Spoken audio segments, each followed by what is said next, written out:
నమస్తే, నేను Naresh. Welcome to స్వతంత్ర బిగ్ టాక్. ఆంధ్రప్రదేశ్లో ఎన్నికల వేడి రాజుకుంటోంది. సగానికి పైగా సిట్టింగ్ ఎమ్మెల్యేలకు టికెట్లు గల్లంతవుతున్నాయి. టికెట్లు రాని ఎమ్మెల్యేలతో చాలామంది పక్కచూపులు చూస్తున్నారు. మాజీ మంత్రి ముద్రగడ పద్మనాభంకు వైసీపీతో దూరం పెరుగుతున్న తరుణంలో ఆయన్ని దగ్గరకు తీసుకునేందుకు టీడీపీ ఉపాధ్యక్షులు జ్యోతుల నెహ్రూ వెళ్లి మరీ కలిశారు. వైఎస్ జగన్ను వ్యతిరేకిస్తున్న వారందరినీ దగ్గరికి చేర్చుకునే ప్రయత్నాలు ఊపందుకుంటున్నాయి.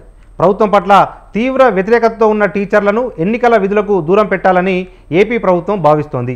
పంచాయతీ సచివాలయ ఉద్యోగులతో ఎలక్షన్స్ కండక్ట్ చేసేందుకు ప్రతిపాదనలు పంపించింది. కానీ కేంద్ర ఎన్నికల సంఘం ఆ ప్రపోజల్స్ని పక్కన పెట్టేసి టీచర్లకే ఎన్నికల విధులు కేటాయించే ఆలోచన చేస్తోంది. మొత్తం మీద ఏపీలో టికెట్ల చిచ్చు ఎప్పటికి చల్లారుతోంది? టీడీపీ జనసేన కూటమిలో టికెట్ల కేటాయింపు సజావుగా సాగుతోందా? ఎన్నికల సంఘం మరిన్ని షాకులు ఇచ్చే అవకాశం ఉందా? ఈ విషయాల్ని ఇవాల్టి మన బిగ్ టాక్లో చర్చిద్దాం. మన బిగ్ టాక్లో పార్టిసిపేట్ చేస్తున్నారు ఎస్పీ సాహెబ్ గారు, టీడీపీ అధికార ప్రతినిధి. వారితో పాటు రేగిడి లక్ష్మణరావు గారు, జనసేన రాష్ట్ర నాయకులు. ఇద్దరు కూడా ప్రస్తుతం మన డిబేట్లో పార్టిసిపేట్ చేస్తున్నారు. మరి కాసేపట్లో రాజకీయ విశ్లేషకులు, వైసీపీ రాష్ట్ర నాయకులు కూడా మన బిగ్ టాక్లో పార్టిసిపేట్ చేస్తారు. మొదట మనం టీడీపీ అధికార ప్రతినిధి ఎస్పీ సాహెబ్ గారి దగ్గరికి వెళ్దాం. ఎస్పీ సాహెబ్ గారు, నమస్తే అండి. నమస్తే నరేష్ గారు. రైట్. ఏంటి సార్, ఇప్పుడు ఏపీ రాజకీయాలు సీరియళ్లను తలపింపజేస్తూ ఉన్నాయి. కొందరు టీడీపీ నుంచి వైసీపీకి వెళ్తుంటే వైసీపీ నుంచి టీడీపీకి వస్తున్న ఈ క్రమంలో ఏంటి, ఎప్పటిలోపు ఈ జంపింగ్లకు ఫుల్ స్టాప్ పడే అవకాశాలు ఉన్నాయి? రెండు పార్టీల్లో క్లారిటీ వచ్చే అవకాశాలు ఉంటాయి? నరేష్ గారు, తమరికి అదేవిధంగా ప్యానెల్లో ఉన్నటువంటి జనసేన మిత్రులకు, స్వతంత్ర టీవీ వీక్షకులందరికీ కూడా శుభ సాయంకాలం అండి.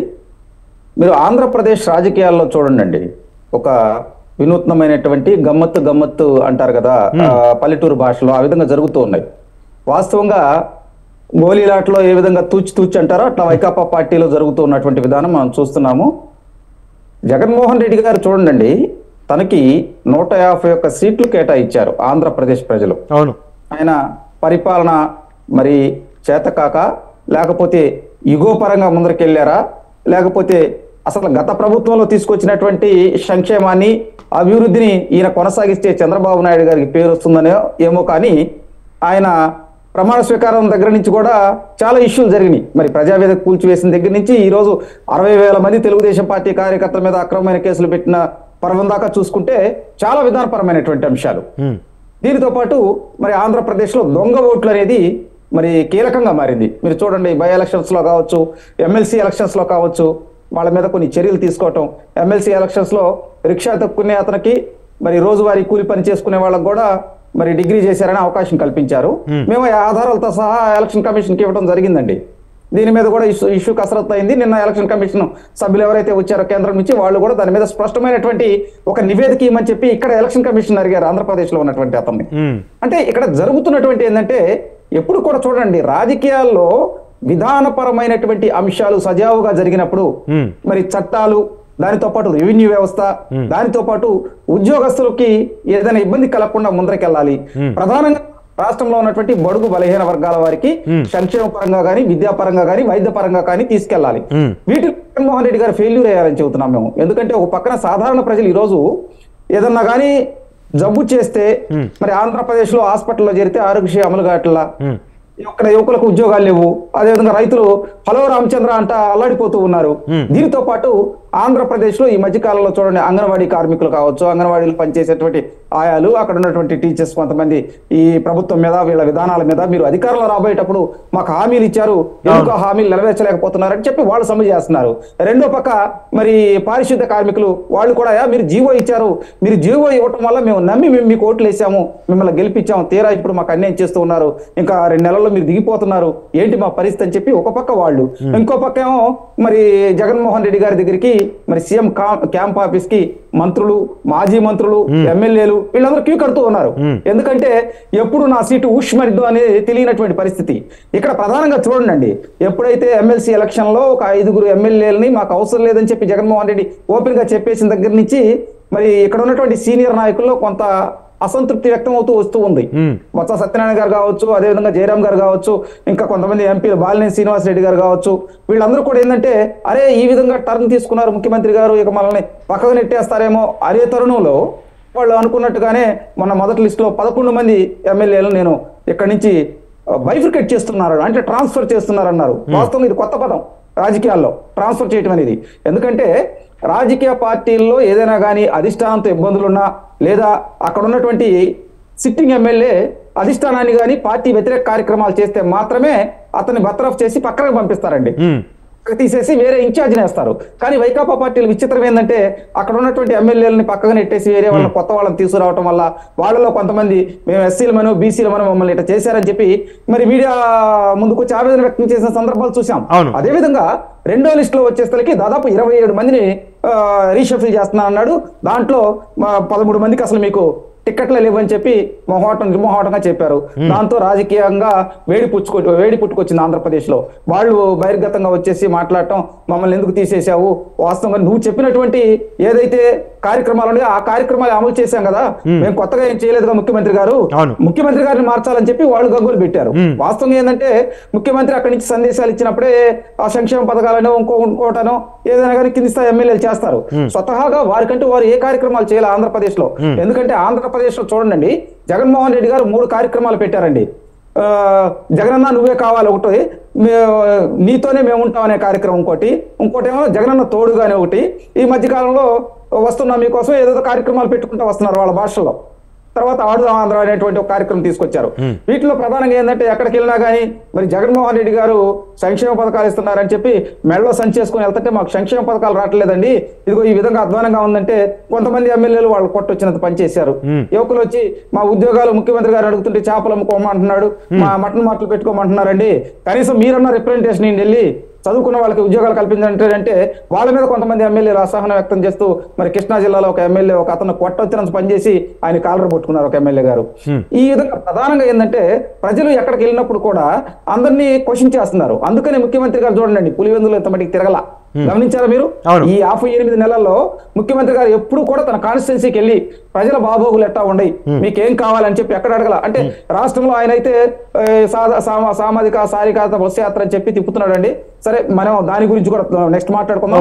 ముఖ్యమంత్రి గారు ప్రధానంగా ఏంటంటే బటన్ నొక్కేటప్పుడు బయటకు వస్తారు సార్ నరేష్ గారు, ఓ అక్కో ఓ చెల్లి అంటూ ఉంటాడు, నా ఎస్సీలు, నా బీసీలు, నా మైనార్టీలు, నాకు అసలు ఏ మీడియా లేదు, నాకు అంతా పైన దేవుడు ఉన్నారు కింద మీరు ఉన్నారు అంటా ఉంటారు.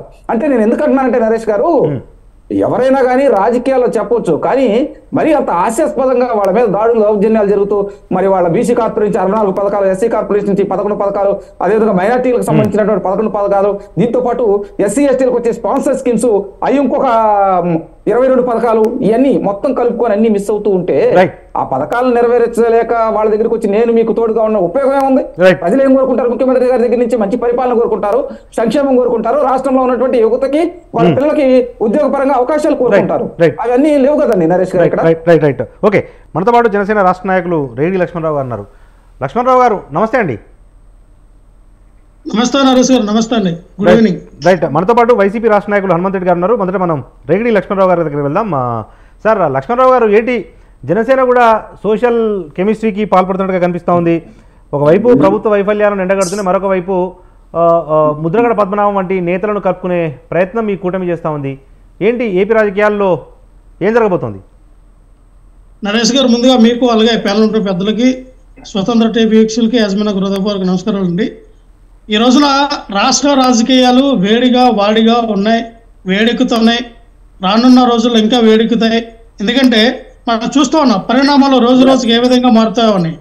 మరి ముద్రగడ పద్మనాభం గారు మొన్నటి వరకు వైఎస్ఆర్ పార్టీలో జాయిన్ అవుతారు, వైఎస్ఆర్ పార్టీలో ఎమ్మెల్యే టికెట్, వాళ్ళ కొడుకు ఎంపీ టికెట్ తీసుకుంటారనే ఆలోచన విధానంలో మరి మీడియా అంతా ఒకవైపు మాట్లాడటం జరిగింది. అలాగే వైఎస్ఆర్ పార్టీలో ఉన్నటువంటి కొంతమంది నాయకులు కూడా ముద్రగడ పద్మనాభాన్ని ఒక హైట్లో లేపి మా వైపు సపోర్ట్ చేస్తారని వాళ్ళు మాట్లాడడం జరిగింది. కానీ తీరా చూస్తే ముద్రగడ పద్మనాభం గారికి, వాళ్ళ కొడుకుకి, అలాగే వాళ్ళ అవసరాలను వాళ్ళు వినియోగించుకొని మనం చూసాం. ఆ జగన్మోహన్ రెడ్డి గారు ఏం చేశారు? కిందటిసారి మరి ఆయన ప్రతిపక్షంలో ఉండేటప్పుడు, టీడీపీ అధికారంలో ఉండేటప్పుడు ఏం చేశారండి?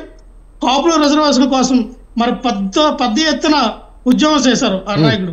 మరి అటువంటి నాయకుడిని వినియోగించుకొని ఈ రోజున మీకు మా పార్టీలో ఎటువంటి స్థానం లేదు అని మిమ్మల్ని బయటికి పంపించే కార్యక్రమం చేస్తూ ఉంటే, ఈ రోజున జనసేన పార్టీ ఆహ్వానం వెల్కమ్ చేస్తుంది ఉంది. పవన్ కళ్యాణ్ గారు ఒక లేఖ రాశారు, రండి సంస్కృతమైన స్థానం మేము ఇస్తాం, మా పార్టీలో మీకు సంస్కృతమైన స్థానం ఉంటుంది, మీకు కోరుకునే సీటు మేము అలాట్ చేస్తామని పవన్ కళ్యాణ్ గారు లేఖ రాయడం జరిగింది. అంటే దానికి అర్థం ఏంటంటే ఈ రోజున బలం ఎక్కడైతే మరి అత్యధిక ఓటు శాతం ఉన్నటువంటి ఈ కాపు సామాజిక వర్గం 28% ఉన్నటువంటి ఈ వర్గ సభ్యులందరూ కూడా ఏకం అవ్వండి, ఖచ్చితంగా మనం రాజ్యాధికారం వైపు మనం వెళ్దాం. ఏదైతే మరి ఈ నియంత పాలన నుంచి ఈ రాష్ట్ర ప్రజల్ని విముక్తి కల్పించాలంటే ఖచ్చితంగా మన అందరం కూడా ఒక తాటిపైకి రావాలని పవన్ కళ్యాణ్ గారి పిలుపు మేరకు ఈ రోజు అందరూ కూడా ఒక పూలదండకి ఒక్కొక్కరు చేరుకోవడం జరుగుతూ ఉంది. ఒక అందమైన పూలదండ అగ్రెసివ్ గా తయారైన తర్వాత ఖచ్చితంగా అధికారం వైపు వెళ్ళే అడుగులు వేస్తూ ఉన్నామండి. ఇందులో ఎటువంటి డౌట్ లేదు. ఎందుకంటే ముద్రగడ పద్మనాభం గారిని ఖచ్చితంగా స్వాభావంతో మేము ఆహ్వానిస్తున్నామండి. ఎందుకంటే అటువంటి నాయకులు రావాలి, ఒక బలమైన నాయకులు రావాలి. ఇంకా ఎవరైనా సరే అటువంటి ప్రజాదరణ ఉన్నటువంటి నాయకులు, ఆ ఉద్యమ నాయకులు ఎవరైతే సరే జనసేన పార్టీ వెల్కమ్ చెప్తుంది. ఇక మనం చూస్తే పవన్ గారు ఇప్పుడు జగన్మోహన్ రెడ్డి గారు ఏ నాయకుడినైనా ఈ రోజున ముద్రగడ పద్మనాభం గారు ఒకటే కాదండి, అటు చూస్తే ఆర్ కృష్ణ లాంటి వ్యక్తులు కానీ, ఎవరైనా ఒక ఎస్సీ సంఘం నాయకులు కానీ, బీసీ సంఘం నాయకులు కానీ, ఎస్టీ మైనార్టీ సంఘం నాయకులు కానీ, ఎవరినైనా వాడికైనా వదలడం దిట్ట జగన్మోహన్ రెడ్డి. ఈరోజు మనం చూస్తూ ఉన్నాం మినిస్టర్లు ఎలాగో వాడుకుంటాడో, ఎమ్మెల్యేని ఎలాగో వాడుకుంటాడో, వాళ్ళ అవసరం తీరిన తర్వాత మీకు ఇక్కడ సీట్ లేదు, మీరు బయటికి వెళ్ళిపోండి, లేదా మీకు సీట్ కావాలంటే ఎంపీ సీట్ కావాలంటే 150 కోట్లు తండి, ఎమ్మెల్యే టికెట్ కావాలంటే 50 కోట్లు తీసుకురండి, మా దగ్గర బేరాలు లేవమ్మా అనే రకంగా ఈ రోజున బేరాలు కుదుర్చుకుంటూ ఏమైనా జరిగితే రేపొద్దున ఒకవేళ మనకి గెలిస్తే సీఎం పదవి వస్తుంది, ఓడిపోతే దుకాణం బంద్ అయిపోద్ది, ఎలాగైనా మనకి 12,500 కోట్లు మనకి మిగిలితే మనం వ్యాపారం చేసుకోవచ్చని ఒక కిరాణా కొట్టు ఒక బట్టల షాప్ వ్యాపారంగా ఈ రోజున జగన్మోహన్ రెడ్డి రాజకీయాల్ని వ్యాపారంగా చేశాడు. ఓ ఎమ్మెల్యేని సోల్డ్ అవుట్ చేస్తున్నాడు, ఎంపీని సోల్డ్ అవుట్ చేస్తున్నాడు, హోల్సేల్ బిజినెస్ చేస్తున్నాడు జగన్మోహన్ రెడ్డి. రాజకీయాలు చేయట్లా. మేము ఒకటే చెప్తా ఉన్నాం, ప్రజల సేవ చేయడానికి, ప్రజల్ని ఈ రాష్ట్రాన్ని అభివృద్ధి పరంగా నడిపించడానికి జనసేన టీడీపీ సంకీర్ణ కూటమికి మేము ఆహ్వానం పలుకుతున్నాం. రండి, మా సంకీర్ణ కూటమికి మీరు మద్దతు పలకండి. ఎవరు వచ్చినా ఖచ్చితంగా మేము డోర్లు తెరిచి ఉంటాయండి. పదవుల ఎమ్మెల్యే టికెట్ల, ఎంపీ టికెట్ల పవన్ కళ్యాణ్ గారు అలాగే చంద్రబాబు నాయుడు ఖచ్చితంగా ఎవరికి ఇస్తారో ఎవరు ఇస్తారు. అక్కడ కుల సమీకరణ బట్టి, అక్కడ సాధ్యాలు అసాధ్యాలు బట్టి నిజంగానే ఆ వ్యక్తి క్యాపబిలిటీ ఉంటే ఖచ్చితంగా మా పార్టీలో టికెట్ ఇవ్వడం జరుగుతూ ఉంటుంది. మీరు చెప్పేది ఏంటంటే జగన్మోహన్ రెడ్డి గారు ఎన్ని ఎత్తులేసినా, ఎన్ని జిమ్మెక్కలు చేసినా, అల్లా ఉద్యమ అద్భుతాలు సృష్టించాలని అనుకున్నా ఇక్కడ జరగవలసింది ఏమీ లేదండి. ఎక్స్పైరీ డేట్ దగ్గర పడింది. ఖచ్చితంగా మేము ఒకటే చెప్తా ఉన్నాం, జగన్మోహన్ రెడ్డి గారు మీరు ఇప్పటికైనా మీరు మారండి. మీ ప్రజా వ్యతిరేకత ఓటంతా కూడా మీ మినిస్టర్ల పైన, మీ ఎమ్మెల్యే పైన వేసిస్తే కొత్త అభ్యర్థులు తీసుకొచ్చి ఆ ప్లేస్ లో నిలబెడితే ఎవరికి వెళ్ళరు. ఎందుకంటే స్థానిక ప్రజలందరూ కూడా గమనిస్తారు ఇక్కడిది ఎవరిది ఓటు. జగన్మోహన్ రెడ్డి గారు ఫోటో చూస్తే, జగన్మోహన్ రెడ్డి గారు మొహం చూస్తే ఓట్లు వేస్తారు. నేను బటన్ నొక్కితే డైరెక్ట్ గా లబ్ధిదారులకి అకౌంట్ లో డబ్బులు పడతాయని చెప్పిన జగన్మోహన్ రెడ్డి గారు ఈ రోజు ఎందుకు బలంగా చెప్పట్లేదు? నేను ఎవరిని నిలబెట్టా, నేను కుక్క నిలబెట్టిన అని వెళ్ళి తప్పనుకుంటున్నావు అంటే నీ దగ్గర ధైర్యం లేదు, ఓడిపోతాను భయం. ఈ రోజున జనసేన టీడీపీ పొత్తు కుదరంతో ఒక భయం మొదలైంది జగన్మోహన్ రెడ్డి గారికి అండ్ కోకి. ఒకటే ఈ రోజున ఎలాగైనా సరే వీళ్ళు పొత్తుని మనం విఫలం చేయాలి, వీళ్ళు పొత్తుతో వెళ్ళకూడదని నాలుగు ప్రయత్నాలు చేస్తారు. అది కూడా సక్సెస్ అవ్వదు. ఈరోజు మనం చూస్తే ఒక్కొక్క ఎమ్మెల్యేలు బయటకు వచ్చి ఏం మాట్లాడుతున్నారు సార్, మాకు రబ్బర్ స్టాంపులుగా ఉన్నాం, మా నియోజకవర్గంలో నీరు రావాలన్నా, మా నియోజకవర్గంలో డ్రైనేజ్ వ్యవస్థ బాగు చేయాలన్నా, మా నియోజకవర్గంలో రోడ్లు వేయాలన్నా, మా నియోజకవర్గంలో పెన్షన్ రెడ్లకి పాద పూజ చేయాల్సి వస్తుంది. రెడ్ల అనుగ్రహం లేకపోతే మా నియోజకవర్గానికి నిధులు రావట్లేదని ఒక్కొక్క దళిత ఎమ్మెల్యేలు, బీసీ ఎమ్మెల్యేలు, మినిస్టర్లు, ఎంపీలు బయటకు వచ్చి మాట్లాడుతుంటే జగన్మోహన్ రెడ్డి గారు మీరు ఎక్కడ చేశారు సామాజిక న్యాయం, మీరు ఎక్కడ చేశారు సామాజిక సాధకత యాత్ర, దేనికోసం చేశారు? ప్రజల్లో మిమ్మల్ని నమ్మే పరిస్థితి లేదు. మీరు ఇదివరకు మసిగూసి చేసి ఏదో చేసేద్దాం అనుకుంటే ప్రజలు నమ్మే పరిస్థితిలో మీరేమైనా రాజ్యసభ ప్రాంతం చేస్తారా, కోస్తా చేస్తారా, ఉత్తరాంధ్రకి ఏమైనా నిధులు ఇప్పించారా? 3 రాజధానులు అన్నారు, 3 రాజధానులు తరబడికి తీసుకొచ్చారు, ఒక డ్రామా ప్లే చేశారు, ఎలక్షన్ల దగ్గరకు వచ్చినాయి. విశాఖపట్నం నుంచి పరిపాలన అన్నారు, అదేమో కాకెత్తి వెళ్ళిపోయింది. జగన్మోహన్ రెడ్డి గారు ఏదనుకుంటా జరగండి. Right, ఆయన right. అధికారంలో రావాలనుకున్నాడు, అధికారంలోకి రాడు. 170 సీట్లు గెలవాలనుకుంటున్నాడు, 170 సీట్లు రావు. Right, ఈ రోజు okay. ఆయనకు వ్యతిరేకంగా అన్ని Right. ఇక్కడ ఆంధ్రప్రదేశ్ లో పవనాలు వీస్తున్నాయి కాబట్టి, జనసేన పవనాలు Right. వీస్తున్నాయి కాబట్టి Right. ఖచ్చితంగా ఈ పవనాల్లో జగన్మోహన్ రెడ్డి కొట్టుకెళ్ళిపోతున్నారు కాబట్టి ఒక సునామీగా ఒక తుఫాను లాగా ఖచ్చితంగా వైఎస్ఆర్ పార్టీ నాయకులందరూ కొట్టుకెళ్ళిపోతారు. Right. వచ్చేదో గుర్తుపెట్టుకోండి, జనసేన టీడీపీ సంకీర్ణ ప్రభుత్వం 160 సీట్లతో విజయ డంక Okay. మోగబోతుంది. Right, right. మీ అందరూ కూడా మీ యొక్క పార్టీ జెండా ఉంటుందో పీకేస్తుందో జగన్మోహన్ రెడ్డి గారు మీరు అడగండి. Right, అవసరమైతే రేపు పొద్దున పీకేసిన Right. తర్వాత మా పార్టీలో జాయిన్ వస్తారు. అవ్వండి, లేదా టీడీపీ పార్టీలో జాయిన్ అవ్వండి, లక్ష్మణరావు గారు లేదా మీ వస్తారు. పార్టీని తీసుకెళ్లి కాంగ్రెస్ పార్టీలో విలీనం చేయండి. Right, okay. అంతే తప్ప Please. జగన్మోహన్ రెడ్డి గారు దుకాణం బంద్ క్లోజ్ అయిపోయింది.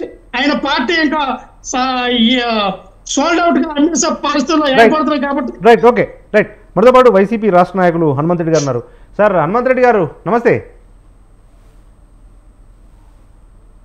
సార్ మీకు ప్యానల్ ఉండే సభ్యులకు స్వతంత్ర టీవీ ప్రేక్షకులకు నమస్కారం సార్. చెప్పండి. రైట్, ఏంటి సార్ ఇప్పుడు జనరల్గా ఎప్పుడైనా ఎలక్షన్స్ జరిగితే టీచర్స్ కండక్ట్ చేస్తారు ప్రతి రాష్ట్రంలో, కానీ ఈ దఫా ఎందుకో టీచర్స్ పట్ల వైసీపీ ప్రభుత్వం కొంత విముఖత వ్యక్తం చేస్తూ సచివాలయ సిబ్బందితో వాలంటీర్లతో ఎలక్షన్స్ నడిపించాలి అని చూస్తున్నట్టుగా వార్తలు వస్తూ ఉన్నాయి. ఏంటి సార్ పార్టీ స్పందన ఏంటి? ఇవన్నీ తెలుగుదేశం పార్టీ, జనసేన పార్టీ వాళ్ళు చేసింది గతంలో చంద్రబాబు నాయుడు గారు చేసింది చెప్పుకోలేక ఏదో ఒక రకంగా వాలంటీర్ల మీద, సచివాలయ సిబ్బంది మీద అంటే గెలవలేమనే దానికి ముందుగానే ఒక సాకుతా ఉంటారు. ఎవరైతేనేమే ప్రభుత్వ అధికారులు వాళ్ళు ప్రభుత్వంలో పనిచేస్తా ఉన్నారు, వాలంటీర్లను అసలే తీసుకోవట్లేదు. ఏదైనా సమాచారం కావాలంటే దొంగ ఓట్లు చేర్పించేది వాళ్ళే. దొంగ ఓట్లు కనుక్కుంటే దానికి సచివాలయ సిబ్బంది ఉంటారు. సచివాలయ సిబ్బంది ఏంటంటే ఆ గ్రామ పరిధిలో, ఆ సచివాలయ పరిధిలో వాళ్ళు ఎవరెవరు ఏ ఇంట్లో ఉన్నారు, ఏం కథ అని సచివాలయ సిబ్బందికి తెలుసు కాబట్టి వాళ్ళు ఉంటే ఇవన్నీ వాళ్ళు ఏదైతే దొంగ ఓట్లు చేర్పించారో అవన్నీ బయటపడతాయి. కాబట్టి ఏదో ఒక వాళ్ళొద్దు వీళ్ళొద్దు. మరి వాళ్ళు మేమేమన్నా ఇంతకుముందు ముఖ్యమంత్రిగా చంద్రబాబు నాయుడు గారు అధికారంలో ఉన్నాడు, అప్పుడేమన్నా ప్రతిపక్షంలో ఉన్నప్పుడు మేమేం చేయాలనో దాని ప్రకారం ఎలక్షన్ కమిషన్ కు మేమేం ఫిర్యాదులు ఇవ్వాలన్నా ఆ ఫిర్యాదులు ఇచ్చి ఏం చేయాలో అవి చేసాం తప్ప ఇలా కుంటి సాకులు ఎతకలేదే. అంటే వాళ్ళకు ఓటమి భయం పట్టుకొని ముందుగానే ఈ రోజు నుంచే ఏ విధంగా ఓటమి, ఏదో ఒక ఓటమి లేకుంటే సచివాలయ సిబ్బంది మీదనో, వాలంటీర్ల మీదనో, లేకుంటే టీచర్ల మీదనో, ప్రభుత్వ ఉద్యోగుల మీదనో, లేకుంటే ఈవీఎంల మీదనో వేసే వ్యక్తులు ఎవరైనా ఉన్నారంటే గతంలో చంద్రబాబు నాయుడు గారు 2019 ఎలక్షన్ లో ఓడిపోయిన తర్వాత ఈవీఎంలన్నీ ట్యాంపరింగ్ చేశారని చెప్పిన వ్యక్తి ఎవరైనా ఉన్నారంటే 14 సంవత్సరాలు ముఖ్యమంత్రిగా పనిచేసి రాజ్యాంగ వ్యవస్థలో అన్ని రకాలుగా అన్ని సమస్యల పట్ల పూర్తిగా తెలిసిన వ్యక్తి ఓటమి చెందిన వెంటనే ఈవీఎంల మీద అబాండాలు వేసిన వ్యక్తి ఎవరైనా ఉన్నారంటే చంద్రబాబు నాయుడు గారు తప్ప వేరేవారు ఎవరు లేరు. ఇంకా పవన్ కళ్యాణ్ గారి గురించి చెప్పాలనుకుంటే ఆయనకు ఓటేస్తే నిజాయితీగా ఓటేసినట్టు, ఎదుటోళ్ళకు ఓటేస్తే డబ్బులు తీసుకొని ఓటేసినట్టు. అంటే ప్రజలు ఓట్లేస్తే, స్వచ్ఛందంగా ఓట్లేస్తే కూడా వీళ్ళకు కడుపు మంట. ఎందుకంటే నాకేయకుండా నేనేంది సినిమా యాక్టర్ను, నాకు రోజుకు 2 కోట్లు ఇచ్చి సినిమా నిర్మాతలు ఇస్తా ఉంటే ప్రజలు నాకెందుకు ఓట్లు వేయరు అంటున్నాడు. అంటే అయ్యా సినిమాలు వేరు, రాజకీయ జీవితం వేరు. ప్రజలు నమ్మాలి మనల్ని. మనం రాజకీయాలకు వచ్చిన తర్వాత ఒకరి యొక్క అంటే చంద్రబాబు నాయుడు గారి పెత్తందారితనాన్ని నువ్వు మోస్తున్నావు కాబట్టి నిన్ను ఎమ్మెల్యే కూడా గెలవనీలే. దానికి నువ్వేం చేసావు, నువ్వు గతంలో ఏం మాట్లాడావు, నువ్వు మాటలను బట్టి చంద్రబాబు నాయుడు గారు ఏ విధంగా ములాఖాత్ అవుతున్నావు. ఇందాక మా లక్ష్మణరావు గారు మాట్లాడుతూ ఏదో జనసేన పార్టీ గురించి ఏదో గొప్పలు చెప్తా ఉన్నాడు. అయ్యా పవన్ కళ్యాణ్ గారు కానీ చంద్రబాబు నాయుడు గారు కానీ ఎన్ని సీట్లలో ఏ సీట్లలో పోటీ చేస్తారో ఇంకా నిర్ణయించుకోక ముందే వాళ్ళు వస్తున్నారు, వీళ్ళు వస్తున్నారు, ఇంకోటి చేస్తున్నారు. ఎస్ వస్తుంటారు, మా దగ్గర టికెట్ లేని వాళ్ళు వస్తారు. వాళ్ళను మేము వద్దనుకున్నాం కాబట్టి నువ్వు చేర్పించుకొని వాళ్ళకి టికెట్లు ఇచ్చుకుంటా అంటే ఇచ్చుకో, ఎవరికి అభ్యంతరం లేదు. ఇందాక మాట్లాడుతూ సామాన్య కార్యకర్తలను ఎంపీలుగా ఎమ్మెల్యేలుగా చేసిన జగన్మోహన్ రెడ్డి గారు, నందిగాం సురేష్ అనే వ్యక్తి సామాన్యమైన కార్యకర్తని ఎంపీగా చేసిన వ్యక్తి. ఇప్పుడు కర్నూలులో నిన్న ఎంపీగా ఉండే సంజీవ్ కుమార్ కూడా సామాన్యమైన వైద్యుడు, ఆయన ఎంపీగా నిలబెట్టి గెలిపించుకున్నది.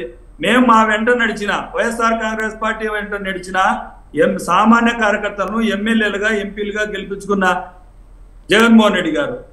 అసలు జేడీ లక్ష్మీనారాయణ లాంటి వాళ్ళు ఉంటే వాళ్ళను కనీసం పార్టీలో స్థానం కూడా కల్పించలేక జేడీ లక్ష్మీనారాయణ ఎంతో మంది జనసేనలో పవన్ కళ్యాణ్ గారిని సీఎం చేసుకోవాలని వాళ్ళందరూ ప్రయత్నం చేస్తా ఉంటే పవన్ కళ్యాణ్ ఏమో చంద్రబాబు నాయుడు గారిని సీఎం చేసుకోవాలనుకుంటున్నాడు.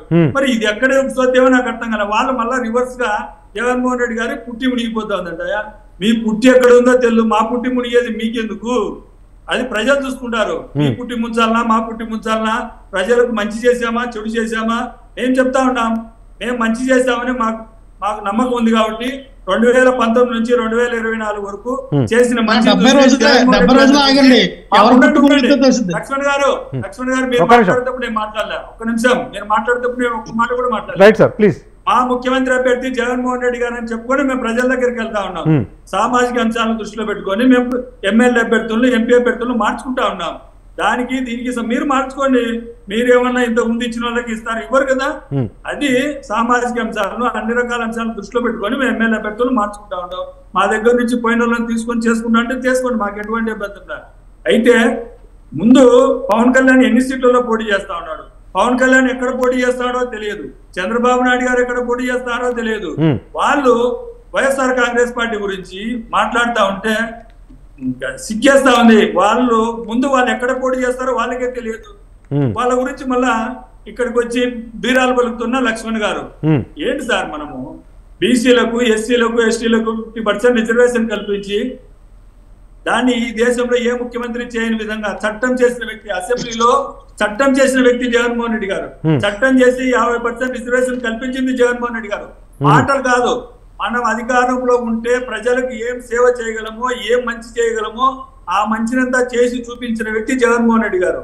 అభివృద్ధి పథంలో జగన్మోహన్ రెడ్డి గారు ఈ రాష్ట్రాన్ని అభివృద్ధి పథంలో నడిపించగల సత్తాగల నాయకుడని నిరూపించుకున్నాడు.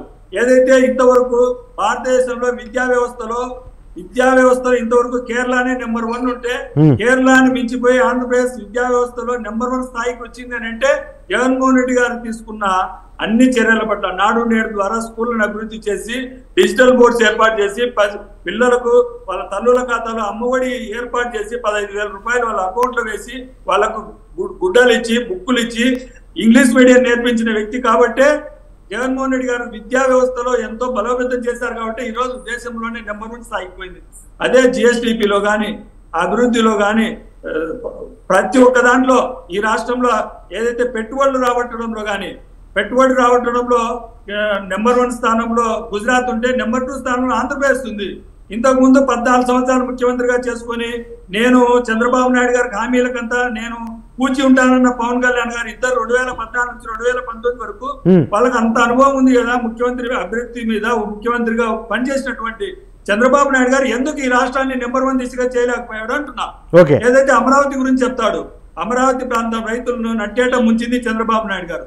ఏ ఊరికి వెళ్తే సింగపూర్ వెళ్తే సింగపూర్ రాజధాని, మలేషియా వెళ్తే మలేషియా రాజధాని, శ్రీలంక వెళ్తే శ్రీలంక రాజధాని, ఇటువంటివన్నీ మాట్లాడి 15,000 కోట్ల రూపాయలు అప్పులు తెచ్చి దాంట్లో 4,500 కోట్ల రూపాయలు మాత్రమే ఖర్చు చేసి దాంట్లో 2,000 కోట్ల లంచం తీసుకున్న చంద్రబాబు నాయుడు గారు. ఆయన లంచం తీసుకున్నారని కేంద్ర ప్రభుత్వం ఏదైతే ఇన్కమ్ ట్యాక్స్ వాళ్ళు నోటీసులు ఇస్తే చంద్రబాబు నాయుడు గారు అవినీతి చేశారని జైలుకి వెళ్తే అవినీతిలో పిహెచ్డి చేసిన చంద్రబాబు నాయుడు గారిని కలవడానికి జైలుకి వెళ్ళి మిలాఖత్ అయి వాళ్ళతో పొత్తు పెట్టుకున్న పవన్ కళ్యాణ్ గారు. గతంలో 2019 ఎలక్షన్ల ముందర మనం ప్రజలకు ఏం చెప్పాం, చంద్రబాబు నాయుడు గారు అత్యంత అవినీతి పరుడు, లోకేష్ అత్యంత అవినీతి పరులు ఈ దేశంలో లేరని ఇదే పవన్ కళ్యాణ్ గారు కదా చెప్పింది. ఇప్పుడు ఎందుకు పవన్ కళ్యాణ్ గారు చంద్రబాబు నాయుడు గారితో కలవాల్సి వచ్చింది? చంద్రబాబు నాయుడు గారితో సిద్ధాంతాలు లేకుండా పవన్ కళ్యాణ్ గారు ఏం చెప్పారు పార్టీ పెట్టినప్పుడు, నేను అవినీతి లేని ప్రభుత్వాన్ని తీసుకొస్తానని చెప్పి అవినీతిలో పిహెచ్డి చేసిన చంద్రబాబు నాయుడు గారితో కలిసి ప్రజల దగ్గరికి ఎలా వెళ్తారండి? నాకు అర్థం కాలేదు. అంటే వాళ్ళు ముఖ్యమంత్రి అభ్యర్థి నేను అని చెప్పుకోలేని పరిస్థితిలో చంద్రబాబు నాయుడు గారు పవన్ కళ్యాణ్ గారు ఉంటూ మేము మా ముఖ్యమంత్రి అభ్యర్థి జగన్మోహన్ రెడ్డి గారని మేము వైఎస్ఆర్ కాంగ్రెస్ పార్టీ చెప్పుకుంటా ఉంటే మళ్ళా మేమేదో పుట్టి మునిగిపోతా ఉంది. ఇవన్నీ కాకమ్మ కబుర్లు లేకుంటే సోషల్ మీడియాలోనో టీవీల ముందు మాట్లాడుకోవడానికి చాలా బాగుంటాయి, కానీ ప్రజల దగ్గరికి వెళ్తే మిమ్మల్ని ఏమనుకుంటున్నారో తెలుసుకోండి.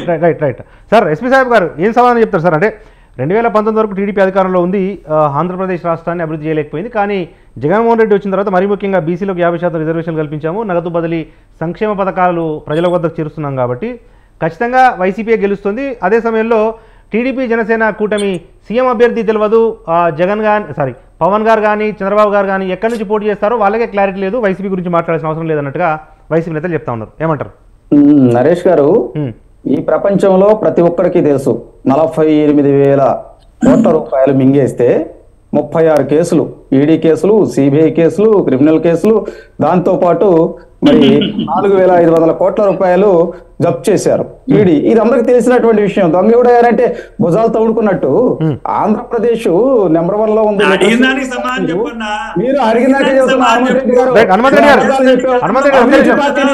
అవినీతి పునాదుల మీద ఎందుకు మాటలు మాట్లాడతారు? తప్పుడు మాటలు 2,000 కోట్లు మింగావు నువ్వు. ఎక్కడ మాట్లాడావు హనుమంత్ రెడ్డి గారు? ఏం మాట్లాడారు నువ్వు? ఆగవయ్యా, నువ్వు డిస్కస్ హనుమంత్ రెడ్డి గారు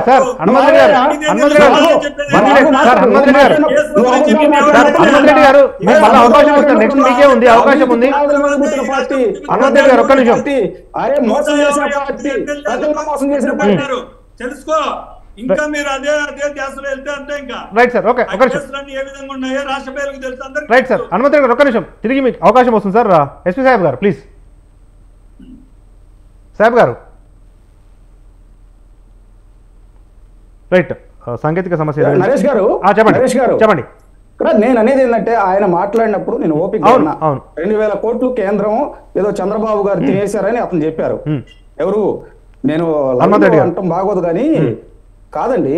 ఇప్పుడు ఒక అబద్ధాన్ని పదే ప్రజల్లోకి తీసుకెళ్తే ఆ అబద్ధం నిజమని నమ్ముతారన్నట్టు స్థానిక ఎలక్షన్స్ లో 34% బీసీలకు రిజర్వేషన్ ఉండేదండి. జగన్మోహన్ రెడ్డి 24% ఎందుకు చేశారండి? 10% కోల్పోవడం వల్ల స్థానిక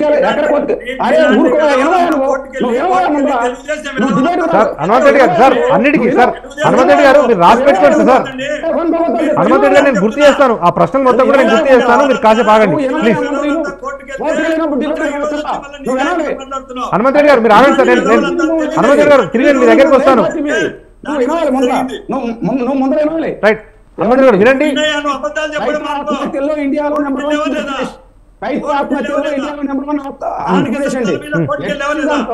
హనుమంత్ రెడ్డి గారు నువ్వు విను, ఓపిక విను. నువ్వు అబద్ధాలు 100 చెప్పావు.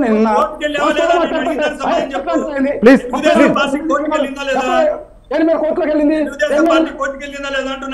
ఎక్కడ కోర్టుకెళ్ళావు? అంతమంది 36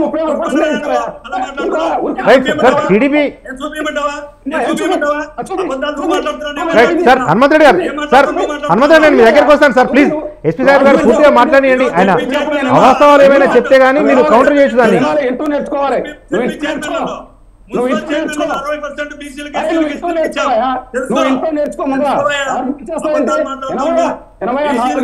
ప్లీజ్ హనుమంత్ రెడ్డి గారు ఒక్క నిమిషం ఆగండి సార్ ప్లీజ్. సార్ మీకు యాంపుల్ టైం ఇచ్చాను, ఒక నిమిషం ఎస్పీ సాహెబ్ గారిని మాట్లాడియండి, తిరిగి మీ దగ్గరికే వస్తాను. సార్ సాహెబ్ గారు ప్లీజ్. నేను ఓపిక్ గా ఆయన చెప్పే 100 అబద్ధాలు విన్నా. నేను వాస్తవాలు మాట్లాడుతుంటే ఆయన ఒకవేళ తప్పైతే కౌంటర్ చేసిన తర్వాత ఈ రాష్ట్రంలో నేను అనేది ఏంటంటే, ఇప్పుడు మీరు చూడండి, వైకాపా పార్టీ అధికారంలో రాకముందు ఏంటంటే మరి వాళ్ళ బాబాయిని ఎవరు చంపారో వాళ్ళ మీద సిబిఐ ఎంక్వైరీ చేయమన్నారు. వీళ్ళు వచ్చిన తర్వాత సిబిఐ ఎంక్వైరీ ఎందుకు తీసేశారండి? మేము అడుగుతున్నాం కదా తర్వాత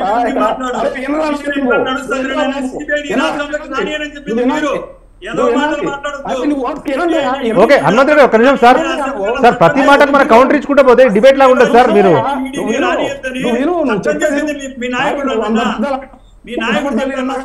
ప్లీజ్ హనుమంత్ రెడ్డి ఒక్క నిమిషం. హనుమంత్ రెడ్డి గారు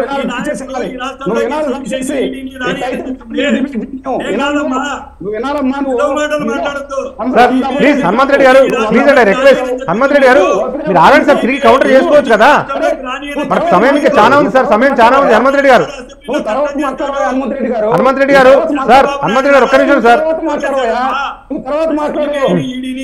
సార్ గారు మీరు చెప్పండి.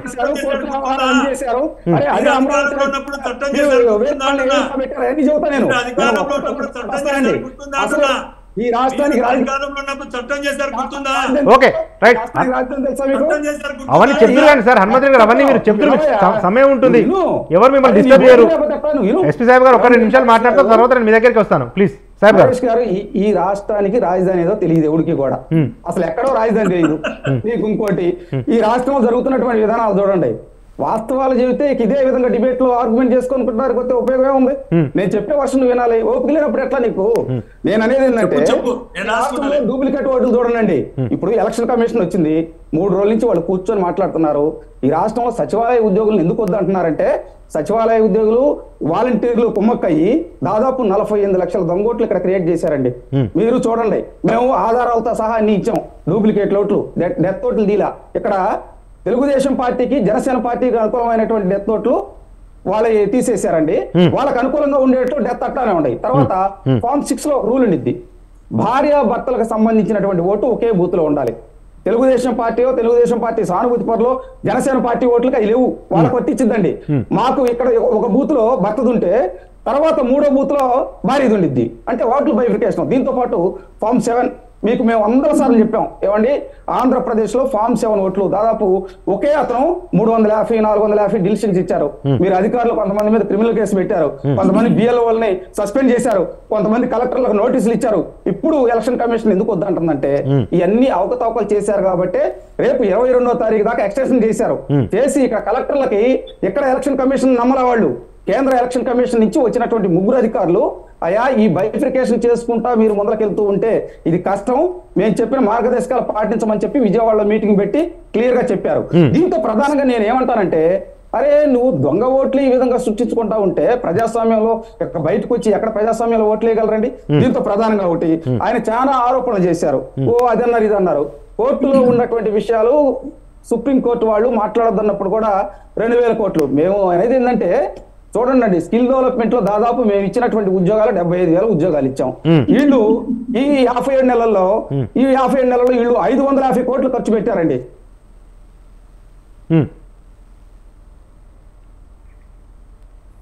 ఇంకా జరుగుతూనే ఉంది ప్రాసెస్ అని చెప్పుకుంటా వస్తున్నారు. నేనేమంటానంటే, ఇటువంటి అంశాలు ఉన్నప్పుడు ప్రజలకు తెలియాలి కదా వాస్తవాలు. ఓరకు ఆర్గ్యుమెంట్ చేసుకొని నేనే గొప్ప ఫీలింగ్ లో మాట్లాడితే వేస్తా. జగన్మోహన్ రెడ్డి గారు వచ్చిన తర్వాత వ్యవస్థలు నిర్వీర్యం అయిపోయి అని చెప్పి స్వయాన హైకోర్టు వాళ్ళు చాలా సార్లు మట్టికాయలేశారు గవర్నమెంట్ ని. అరే కలెక్టర్లు వెళ్తే మీరు తప్పే అంటారు, ప్రజాప్రతినిధులు ఏమో ఇక్కడ ఉన్నటువంటి వాళ్ళ మీద దాడులు చేస్తుంటారు, ఎవరన్నా మాట్లాడితే వాళ్ళ మీద దాడులు. ఈ రాష్ట్రంలో చూడండి, యువకులు ఏదన్నా ఉద్యోగాలు అడిగితే అరే నీకు ఉద్యోగం ఇవ్వాలా, అరే చికెన్ అమ్ముకోవా, మటన్ అమ్ముకోవా, మటన్ బాటలు పెట్టుకోవా, ఏందండి ప్రజాప్రతినిధులు మాట్లాడే మాటలు. దీంతో పాటు ప్రధానంగా స్థానిక ఎలక్షన్స్ దగ్గర నుంచి ఈ రోజు దాకా ఆంధ్రప్రదేశ్ లో జగన్మోహన్ రెడ్డి గారు వచ్చిన తర్వాత సజావుగా ఎలక్షన్లు జరిగాయండి. ఎక్కడన్నా చూడండి, అరే తెలుగుదేశం పార్టీ వాళ్ళు జనసేన వాళ్ళు నామినేషన్లు ఎత్తే ఆ నామినేషన్ పత్రాలు చింపేశారు, పోలీసులను అడ్డం పెట్టుకున్నారు. తర్వాత అసలు ఎలక్షన్స్ లోకి మా అభ్యర్థులు ముందరకెళ్ళి అసలు ఓటేయడానికి వెళ్ళలేనటువంటి పరిస్థితి. ఎమ్మెల్సీ ఎలక్షన్లలో చూడండి ఏ విధంగా ఇష్యూ చేశారు. అయినా కానీ పులివెందుల్లో రిగ్గింగ్లు. ఇక్కడ నేను అనేది ఏంటంటే, జగన్మోహన్ రెడ్డి గారు ప్రజాస్వామ్యానికి ప్రజాస్వామ్యబద్ధంగా పరిపాలించడం చేతకాక వ్యవస్థలను అడ్డం పెట్టుకొని నిర్వీర్యం విలేతాండం చేస్తున్నారు. ప్రజలు బుద్ధి చెబుతారు. అందుకనే ఇప్పుడు ఆ ఎమ్మెల్యేలని ఈ ఎమ్మెల్యేలను మార్చేస్తాం. మొన్నటిదాకా ఏమన్నారండి, జగన్మోహన్ రెడ్డి గారు బొమ్మ పెట్టుకొని మేము గెలిచామన్నారు. మరి ఆయన బొమ్మ పెట్టుకొని గెలిచినప్పుడు మార్చకుండా గెలవచ్చుగా. 175 కాన్స్టిట్యున్సీలో వైనాట్ 175 అన్నారు. ఈ రోజు వైనాట్ పులివెందులు అంటున్నాం. మేము పులివెందులో జగన్మోహన్ రెడ్డి గారు గెలవలేనటువంటి పరిస్థితి. ఎందుకంటే అక్కడ ఎమ్మెల్సీ మేము గెలిచాం కాబట్టి. చూడండి, పులివెందుల రాజకీయ చరిత్ర ఎప్పుడు తీసుకున్నా కానీ రిగ్గింగ్ లేకుండా అక్కడ ఎక్కడన్నా కానీ గెలిచినటువంటి సందర్భం ఉందా జగన్మోహన్ రెడ్డి గారు వాళ్ళు? నేను ఎందుకంటానంటే ఇటువంటి చూడండి, రేపు ఖచ్చితంగా పులివెందుల్లో జగన్మోహన్ రెడ్డి గారు ఓడిపోతున్నారు. అందుకని నేను ఇంకోటి లాస్ట్ కన్క్లూజన్ చేస్తానండి. వాళ్ళ చెప్పాలజిస్టు ఎవరైతే పీకే గారు ఉన్నారో ఆయన బయటకు వచ్చి 5 అంశాలు చెప్పారు. ఈ రాష్ట్రంలో చెత్త మీద పన్నేశారు, ఈ రాష్ట్రంలో నిత్యావసర వస్తువులు పెరిగిపోయి, ఈ రాష్ట్రంలో ప్రధానమైనటువంటి న్యాయ వ్యవస్థ కావచ్చు, పోలీస్ వ్యవస్థ కావచ్చు, ఇక్కడ చాలా ఇబ్బందులకు గురవుతున్నారు సామాన్య ప్రజలని చెప్పుకోసం వచ్చారు. అదేవిధంగా 5 సార్లు విద్యుత్ ఛార్జీలు పెంచారు, 8 సార్లు రవాణా ఛార్జీలు పెంచారు. దీంతో పాటు ప్రభుత్వానికి అహంకారం ఎక్కువైపోయింది, వాళ్ళు ఎమ్మెల్యేల మీద తిరుగుబాటు చేస్తున్నారు సాధారణ ప్రజలని చెప్పి ఆయన రిపోర్ట్ ఇవ్వడం జరిగింది. ఇక ఇంతకన్నా ఏం కావాలండి? ఐపాక్ టీం వాళ్ళు కూడా చెప్పారు, ఇంటెలిజెన్స్ వాళ్ళు కూడా చెప్పారు నువ్వు ఓడిపోతున్నావా అని. కాబట్టి ఈ ఫ్లక్చుయేషన్ లో ఆయన ఎవరిని ఎట్టబడితే అట్ట మార్చాల్సింది ఇక్కడ ఎమ్మెల్యేలు కాదు, మాజీ మంత్రులు కాదండి, ముఖ్యమంత్రి గారిని మార్చాలి రాష్ట్రం బాగుపడాలంటే. Right okay. మనతో పాటు జనసేన రాష్ట్ర నాయకులు రెడ్డి లక్ష్మణరావు గారు ఉన్నారు. సార్ లక్ష్మణరావు గారు, పవన్ కళ్యాణ్ గారు ఇప్పటివరకు అధికారాన్ని అనుభవించింది లేదు, ఏం లేదు, కానీ పవన్ గారే ప్రధానంగా టార్గెట్ అవుతా ఉన్నారు. పవన్ గారు ఎక్కడి నుంచో పోటీ చేస్తారో తెలియదు. ముఖ్యమంత్రి తనకు తాను ప్రకటించుకోకుండా ఆ పొరుగు పార్టీ టీడీపీని చంద్రబాబు నాయుడు గారిని ముఖ్యమంత్రిగా ప్రకటించడం ఏంటి అన్న ఒక ప్రధాన విమర్శ పవన్ కళ్యాణ్ గారి మీద వస్తూ ఉంది. ఏం చెప్తారు సార్? నరేష్ గారు, ఈ రోజున ఫస్ట్ నుంచి కూడా పవన్ కళ్యాణ్ గారు పార్టీ పెట్టినప్పటి నుంచి కూడా జగన్మోహన్ రెడ్డి గారు భయం మొదలైంది. ఎందుకంటే ఎన్నో సంవత్సరాల అనుభవం ఉన్నటువంటి టీడీపీ పార్టీతో 40 సంవత్సరాల అనుభవం ఉన్నటువంటి టీడీపీ పార్టీతో పవన్ కళ్యాణ్ గారు ఎప్పుడైతే మరి జత కలిసారో అక్కడి నుంచి కూడా ఇంక భయం అనేది డబుల్ అయిందండి. పవన్ కళ్యాణ్ గారు ఖచ్చితంగా ఎక్కడ పోటీ చేస్తారో తెలియపరుస్తారు. అంతవరకు ఆగాలి కదా, మీకు ఎందుకు అంత తొందర చేస్తే ఈ రోజున మీరు గెలవాల్సిన సీట్ల మీద, మీ ఎమ్మెల్యే అభ్యర్థుల మీద, మీ ఎంపీ అభ్యర్థుల మీద మీరు దృష్టి పెట్టండి. మేము ఏ విధంగా వెళ్ళాలి, ఏ ప్రణాళికతో వెళ్ళాలి, మేము జనసేన టీడీపీ కలిపి ఖచ్చితంగా ఆ ప్రణాళికతో వెళ్తున్నాం. ఏ సీట్లలో మేము నిలబడాలి, ఏ సీట్లలో టీడీపీ నిలబడాలి అనేది మా దగ్గర ఒక ప్రణాళిక ఉంది. ఆ సమన్వయ కమిటీలో వేసుకున్నాం. మా దగ్గర ఆ జాబితా ఉంది. ఖచ్చితంగా రేపు చేస్తాం. క్లియర్ గా చెప్పారండి. గోప్యత పాటిస్తుంటే పవన్ గారు ఏమైనా పులివెందులో పోటీ చేస్తారన్న అంటే సార్ ఈ రోజున పవన్ కళ్యాణ్ గారు గాజువాకలో భీమవరంలో పోటీ చేసినప్పుడు అక్కడ 50 నుంచి 60 ఏళ్ళ దొంగ ఓట్లు వీళ్ళు క్రియేట్ చేసి సృష్టించి ఆ ఓట్లు వీళ్ళు గెలిచారు కదా. పవన్ కళ్యాణ్ గారు ఓడించాలని దాదాపుగా 100 నుంచి 200 కోట్లు ఖర్చు పెట్టారు కదా. ఎంత ధనదాహం, అక్కడ మందులు సింధులు అన్ని రకాలుగా ఇచ్చారు కదా. ఆ రకంగా చేస్తేనే కదా పవన్ కళ్యాణ్ గారు ఓడించగలిగారు. ప్రజలు అక్కడ గాజువాకలో కానీ భీమవరంలో కానీ పవన్ కళ్యాణ్ గారు వెంట ఉన్నారు. ఆయన గెలిపించాలని మనం చూసాం.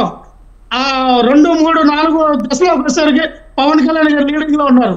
తర్వాత వైఎస్ఆర్ పార్టీ లీడింగ్ అని వచ్చింది.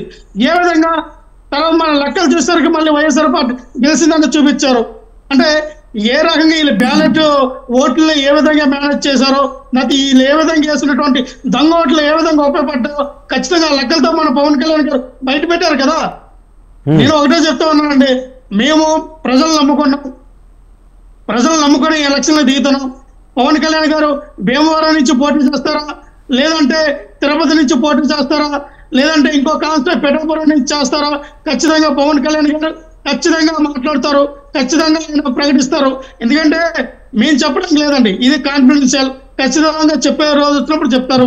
ఇంకో విషయం ఏంటంటే ఇందాక మన హనుమంతాన్ని ఇందాక అంటూ ఉంటాడు, మేము అధికారంలోకి వచ్చిన తర్వాత ఎస్సీ ఎస్టీలకి చాలా చేసాం, బీసీ మైనార్టీలకి చాలా చేసామని.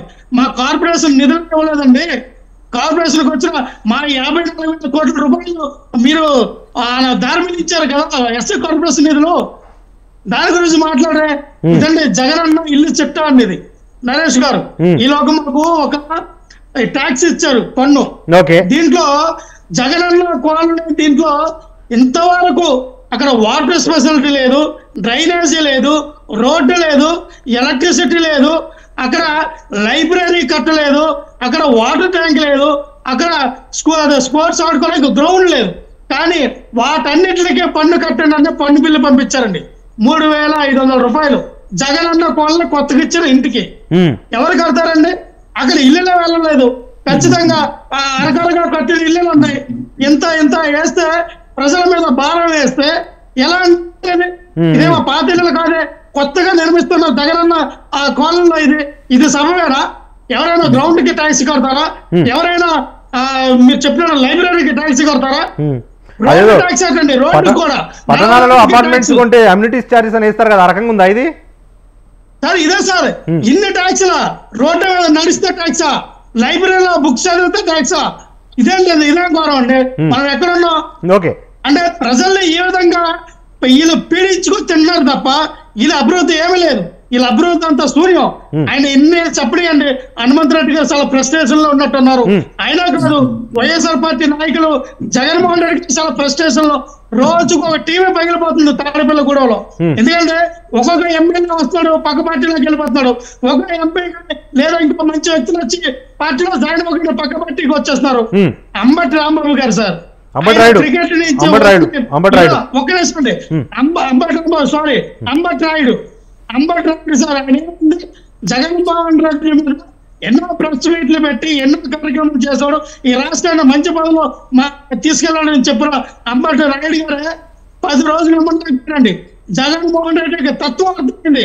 ఎప్పుడు పార్టీలో జాయిన్ అయ్యి వాళ్ళతో 10 రోజులు ట్రావెల్ అయిన తర్వాత జగన్మోహన్ రెడ్డి గారు బయటికి కనబడినంత సున్నితమైన వ్యక్తి కాదు. లోపల హార్ట్, ఆయన మైండ్ సెట్ వేరు. ఆయనకి డబ్బులు ఉండాలే తప్ప మ్యాటర్ ఉండాలి అవసరం లేదు.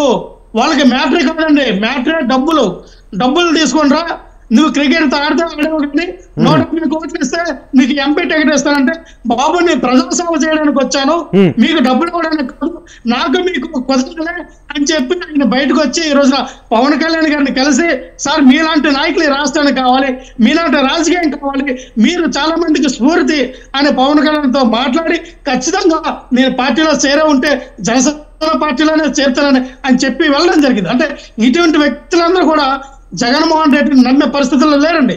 జగన్మోహన్ రెడ్డి ఒక నియంత.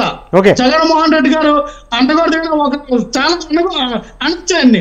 అటువంటి వ్యక్తి ద్వారా ఎవరు కూడా ఇమ్మడిగారు చేయలేరు. ఎందుకంటే ఈ రోజు జగన్మోహన్ రెడ్డి గారు మన టోటల్ చెప్పేవాళ్ళం అండి, వాళ్ళ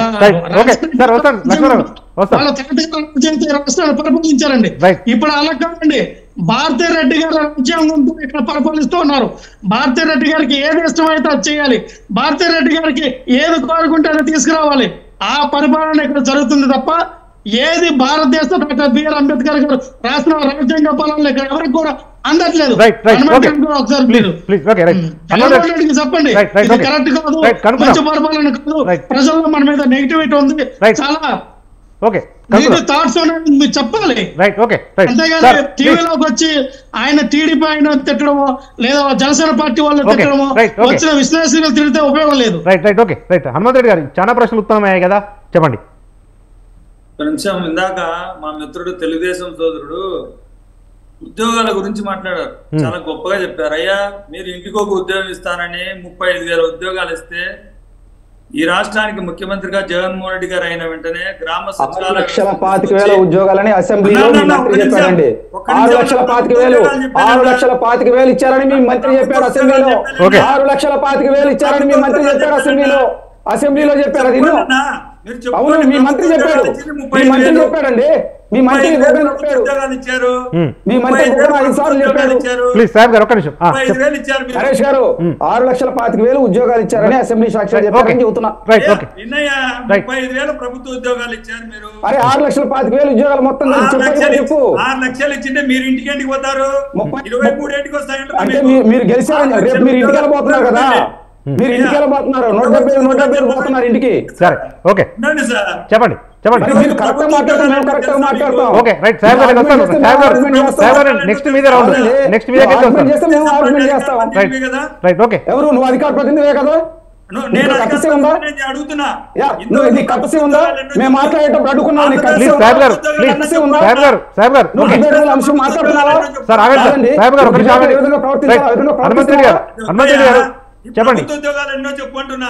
అరే నువ్వు చెబుతున్నావు కదా, నువ్వు చెప్పేది అబద్ధం అని చెబుతున్నాను నేను. ఒక డిఎస్సీ ఇచ్చారు ఈ రాష్ట్రంలో, ఎవరికన్నా 10 ఉద్యోగాలు ఇచ్చారా మీరు? ఈ రాష్ట్రంలో గవర్నమెంట్ పోస్టులు ఇచ్చారా? ఏం ఇచ్చారు? మీరు అబద్ధాలు చెప్పినప్పుడు మేము మీరు అబద్ధాలు చెప్పినట్టు అబద్ధం చెబుతున్నా, మీరు అబద్ధం అని చెబుతున్నా, మీరు అబద్ధాలు చెబుతున్నారని చెబుతున్నా. ప్రభుత్వ ఉద్యోగాలు 6 లక్షలు ఇచ్చారు కదా, మీరు 6 లక్షలు ప్రభుత్వ ఉద్యోగాలు ఇచ్చారా? Yes or no? మేము 6,25,000 దాంట్లో ప్రభుత్వ ఉద్యోగాలు 6 లక్షలు ఇచ్చామని చెప్పట్లేదు. నేను 6 లక్షల ప్రభుత్వ ఉద్యోగాలు అని చెప్పట్లేదు. మీకు మళ్ళీగా అబద్ధాలు చెప్పాను. ఇప్పుడు 6.5 లక్షల ప్రభుత్వ ఉద్యోగాలు ఉన్నాయా లేవా? 6.5 లక్షల ప్రభుత్వ ఉద్యోగాలు అయితే ఉండవు. మీ ద్వారా అడుగుతున్నా, తెలుగుదేశం పార్టీ అధికార ప్రతినిధిని అడుగుతా ఉన్నా, ఈ రాష్ట్రంలో తెలుగుదేశం చంద్రబాబు నాయుడు గారు దిగిపోయే నాటికి ఎన్ని ప్రభుత్వ ఉద్యోగాలు ఉన్నాయి? 2014 ముందు ఎన్ని ప్రభుత్వ ఉద్యోగాలు ఉన్నాయి చెప్పమని చెప్పండి. చంద్రబాబు నాయుడు గారు నిజాయితీ పరుడు అయితే దీనికి సమాధానం చెప్పు. నేను అడుగుతా, నీకే సమయం ఇస్తున్నా, మాట్లాడు. మీకు 1,00,000 కోట్లు సంపాదించారు నిజాయితీ పరుడు చంద్రబాబు గారు నిజాయితీ పరుడు. ప్రభుత్వ ఉద్యోగాలకు సంబంధించి చెప్పండి, నేను మళ్ళీ ఒకసారి వస్తాను. మాట్లాడతా. రైట్ చెప్పండి.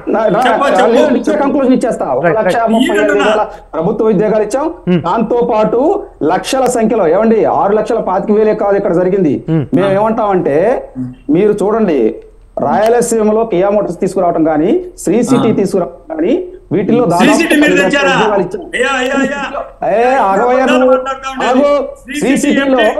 వచ్చినప్పుడు సెల్కాను, అదేవిధంగా సార్ దాదాపు 30 మొబైల్ ఫ్యాక్టరీలు వచ్చినాయండి శ్రీ సిటీలో. మేము వచ్చిన తర్వాత 30 ఫ్యాక్టరీలు తీసుకొచ్చాం.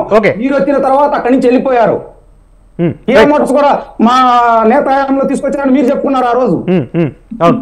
Okay right. హనుమంత్ రెడ్డి గారు సార్ ఇప్పుడు అంటే 6.5 లక్షల ప్రభుత్వ ఉద్యోగాలు కాదు, 1,30,030 ప్రభుత్వ ఉద్యోగాలు ఇచ్చాం, మిగిలిన దాదాపు 4 లక్షలు ప్రైవేట్ రంగంలో మంచి శాలరీస్ తోటి జాబ్స్ కల్పించాము అంటున్నారు. సార్ నేను అడుగుతున్నా, మీ సాక్షిగా సవాల్ విసురుతున్నా, మీరు ఒక్క ఉద్యోగం ఇలా డిఎస్సీలో చెప్పండి సార్. 2014 నుంచి 2019 వరకు మీరు 1,35,000 ఉద్యోగాలు ఇస్తే వైఎస్ఆర్ కాంగ్రెస్ పార్టీ ఎక్కడ కూడా పోటీ చేయదని నేను చెప్తా ఉన్నా. మా పార్టీ 1,35,000 ప్రభుత్వ ఉద్యోగాలు ఇచ్చారని సవాల్ విసురుతా ఉన్నా. మీ మేక పార్టీ సాక్షిగా చెప్తా ఉన్నా కాదండి, తెలుగుదేశం చర్చ సందర్భంగా రికార్డ్స్ ఉంటాయి, మనం పరిశీలించవచ్చు. అధికారికంగా టీవీ సాక్షిగా చెబుతున్నాను నేను. చెప్పండి. మీరు వచ్చిన తర్వాత ఏమండి అసెంబ్లీ సాక్షిగా వాళ్ళ మంత్రి 6,00,000 ఇచ్చారని చెప్పారా చెప్పలేదా? మీ మంత్రులు సరే రేపు డిస్కషన్ మాట్లాడదాం. రైట్ ఓకే సార్, ఆధారం పరిశీలిద్దాం రోజు మనం. చెప్పండి. ఉద్యోగాలు ఇచ్చారు మొత్తం పెట్టండి. ఇది ఆన్ రికార్డ్ అండి. రైట్ ఓకే సార్, మీరు రికార్డ్ చేయండి. Right okay. Telugu Desam party Chandrababu Naidu గారు ఇది ఆన్ రికార్డ్ అండి, ఆన్ రికార్డ్ ఇది మనం మాట్లాడేది. వినండి సార్, రైట్ ఓపిక పట్టండి. మీరు మాట్లాడారు కదా, అబద్ధాలు చదువుతున్నప్పుడే నాకు ఫ్రస్ట్రేషన్ వస్తుంది. మీరు అబద్ధాలు మాట్లాడుతుంటారు, దానికి మరి ఎమ్మెల్యే రిఫ్యూజ్ చేయాలి కదా. నేను సవాల్ విసురుతా ఉన్నాయా నిన్ను? నేను కూడా సవాల్ విసురుతున్నా, నువ్వు కాదు. ఓకే సార్, చూద్దాం నిజంగా టీడీపీ అంటున్నట్టుగా 1,25,000 ప్రభుత్వ ఉద్యోగాలు ఇచ్చారా లేదా అనేది మనం రికార్డ్స్ పరిశీలించవచ్చు. గతంలో మంత్రులు మాట్లాడారు, మేము వచ్చినప్పుడు ఎన్ని ఉద్యోగాలు వచ్చినాయి, వైకాపా పార్టీ అధికారంలోకి వచ్చిన తర్వాత ఎన్ని ఉద్యోగాలు వచ్చినాయి చెప్పండి. రైట్ సార్, నిజంగా మనం రాజకీయ చర్చలు కాదు కానీ నిజంగా నిరుద్యోగులకు సంబంధించి ప్రభుత్వ ఉద్యోగాలు కానీ ప్రైవేట్ ఉద్యోగాలు కానీ కల్పనలో వైసీపీ పాత్ర ఎంత చెప్పండి ప్లీజ్.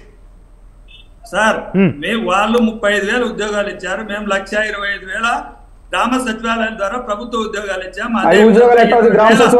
వినండి సార్, ఏంటో నాకు అర్థం కాదు. అవన్నీ కాంట్రాక్ట్ ఉద్యోగాలు కదా సార్, అవన్నీ కాంట్రాక్ట్ ఉద్యోగాలే కదా. కాంట్రాక్ట్ ఉద్యోగాలు కనీస వేతనాలు లేవని చెప్పి చాలా మంది వాలంటీర్లు రాజీనామా కూడా చేస్తున్నారు. స్ట్రైక్ వస్తున్నారు కానీ చెప్పండి సార్. ఓకే సిబిఐని ఈడీని రాని అసెంబ్లీలో చట్టం చేసిన వ్యక్తి చంద్రబాబు నాయుడు గారు. ఈ రాష్ట్రంలోకి సిబిఐ చట్టం మీకు పంపించారా? చట్టం మీకు ఏమైనా ఇచ్చారా? చట్టం కాపీ ఆ చట్టం కాపీ ఏమన్నా మీ దగ్గర బ్రదర్? ఆ చట్టం కాపీ ఏమన్నా మీ దగ్గర? కన్సెంట్ విత్డ్రా అయితే చేసుకున్నారు కదా టీడీపీ ప్రభుత్వంలో. సిబిఐకి ఇచ్చే గతంలో రాష్ట్ర ప్రభుత్వాలు సిబిఐ సోదాలకు సంబంధించి అన్ని రాష్ట్ర ప్రభుత్వాలు కీలకమైనటువంటి అంశం నేను చెబుతాను. టెక్నికల్ ఇష్యూ ఉంది, చెప్పండి. ఎక్కడైనా కానీ ఏ గవర్నమెంట్ లోనైనా కానీ ఈడీ కానీ సిబిఐ రావాలంటే డీజీపీ గారి అనుమతితో రావాలి. గతంలో ఆ విధంగా చేయాల, అప్పుడు మేము వ్యతిరేకించాం. ఇక్కడికి వచ్చేటప్పుడు డీజీపీకి తెలియజేయాలండి, అది రూలు. Okay right. మీ రూల్స్ లేనా? మీరు చేస్తే కాదన్నా, చట్టాలన్నా నేను చెప్పేది చట్టాల గురించి చెబుతున్నానన్నా. చట్టాలు తెలుసుకోవాలి కదన్నా. ఎన్టీ రామారావు గారిని అధికారంలోకి రాకముందు దేవుడని కాళ్ళకు మొక్కి అధికారం వచ్చిన తర్వాత అదే ఎన్టీఆర్ గారిని స్త్రీలోలుడని ఏ విధంగా నరేష్ గారు చరిత్ర సార్, మనకు అదంతా అవసరం లేదు. ఆంధ్రప్రదేశ్ లోని ఒక నిరుద్యోగికో ప్రభుత్వ ఉద్యోగికో నిజంగా ఆ చరిత్ర ఆత్మగౌరవం అనే సమస్య అవసరం అంటారా? ఇప్పుడు ఒక నిరుద్యోగికి ఇప్పుడు అది ఎప్పుడో 1996 జరిగింది, ఏం అవసరము? గుమ్మడికాయ దొంగల్లాగా ఎందుకండి దౌడుతుంటారు? రాజశేఖర రెడ్డి గారు చెప్పండి. కాంగ్రెస్ యూనివర్సిటీ ఎందుకండి? కాంగ్రెస్ కాదండి, కాళ్ళ మీద పడిందండి. పొట్ట చించుకుంటే కాళ్ళ మీద మాట్లాడతారండి. అందరూ అన్న మీద తింటున్నారు, మీరు చేతులు పెట్టున్నారండి. మీరు ఊరక